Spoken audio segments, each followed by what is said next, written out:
बिस्मिल्लाहिर्रहमानिर्रहीम। अस्सलाम वालेकुम। कैसे हैं आप सब? अल्हम्दुलिल्लाह खैरियत से होंगे। आयशा के किचन में आपका बहुत बहुत वेलकम है। आज मैं आप लोगों के लिए लेके आई हूँ बहुत ही मज़ेदार सा आलू और अंडे का कोरमा। ये जो है बहुत ही मज़ेदार बनेगा और इसकी खासियत ये है कि इसको आप शोरबा भी कह सकते हैं। इसमें प्याज जो है आपको बिल्कुल भी ऊपर तैरता हुआ नज़र नहीं आएगा।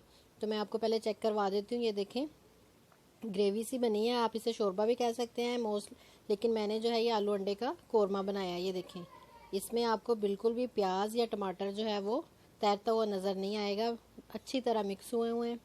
तो ये मज़ेदार सा कोरमा किस तरह बनेगा और प्याज और जो टमाटर है उसको हमने किस तरह गायब करना है ताकि वो शोरबे में ऊपर तैरते हुए नज़र ना आए। तो उसके लिए हमने क्या करना है कि एक ट्रिक है, वो बताती हूँ मैं आपको।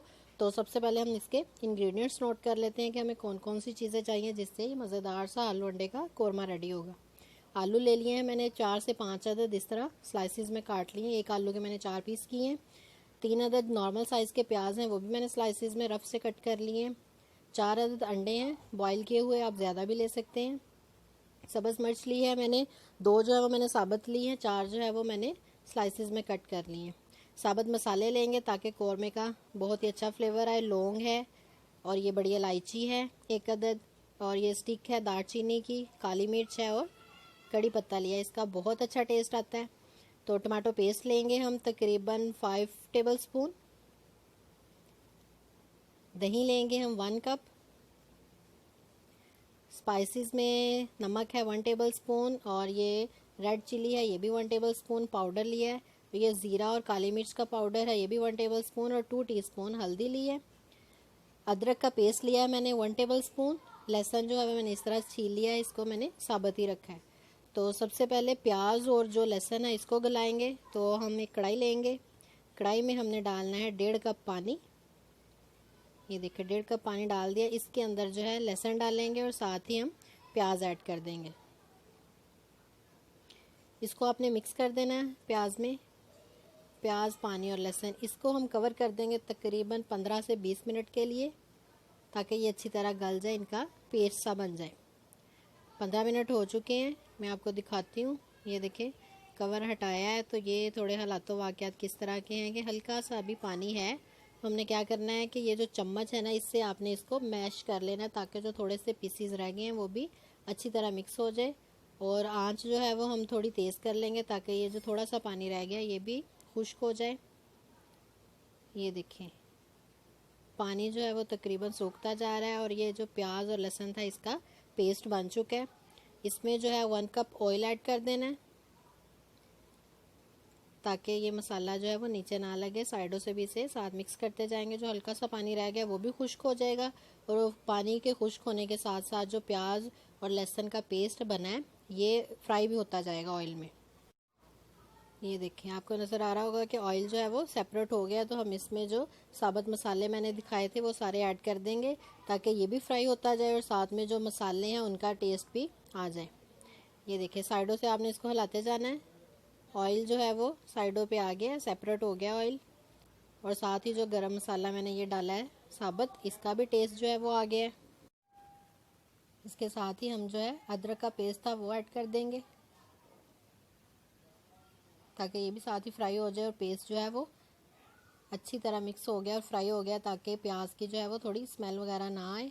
अच्छी तरह मिक्स हो गया और अच्छी तरह जो है वो फ्राई हो गया। ये ट्रिक है जी, इससे जो है जब हम आलू अंडे का कोरमा बनाएंगे या कोई भी शोरबा ग्रेवी टाइप बनाएंगे तो वो प्याज और टमाटर जो है वो ऊपर तैरते हुए नज़र नहीं आते। टमाटर लास्ट पे ऐड करूँगी।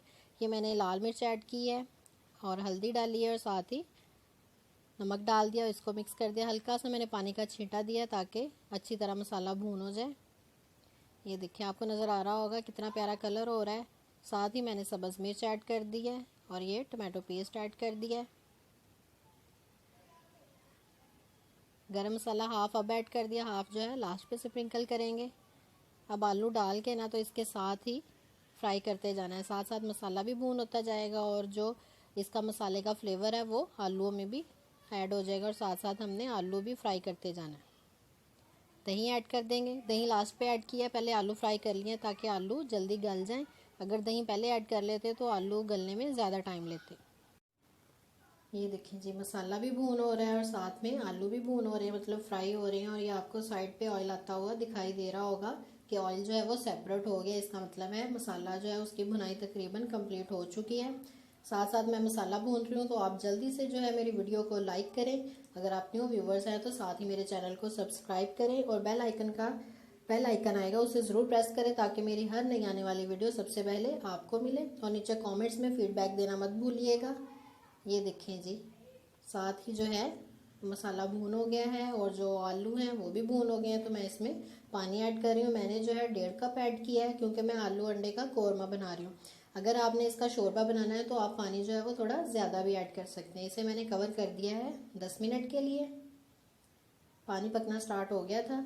ये देखें जी, 10 मिनट हो चुके हैं और ये ऑयल जो है वो ऊपर आ गया। इसका मतलब जो है कि ये तकरीबन डन है। लास्ट पे मैं इसमें जो ग्रीन चिली मैंने साबुत दिखाई थी वो ऐड कर दूंगी। तो इसको फिर 2 मिनट के लिए कवर करूंगी और मैं इसको बाउल में निकाल के दिखाती हूँ। अंडे जो है वो बॉयल थे, मैंने छील के जो है इसमें रख दिए हैं। गरम मसाला स्प्रिंकल कर दिया है और जो सब्ज़ धनिया था वो डाल दिया है। माशाल्लाह अल्हम्दुलिल्लाह बहुत ही अच्छा कलर आया है और बहुत अच्छा टेस्ट बनता है। इस तरह ज़रूर घर में ट्राई कीजिएगा। और नीचे डिस्क्रिप्शन में फेसबुक पेज लिंक है, इंस्टाग्राम पेज लिंक है, उसे भी लाइक करें। इंशाल्लाह ताला एक नई रेसिपी के साथ, एक नए तरीके के साथ आपकी खिदमत में दोबारा हाजिर होंगी। अल्लाह हाफिज़।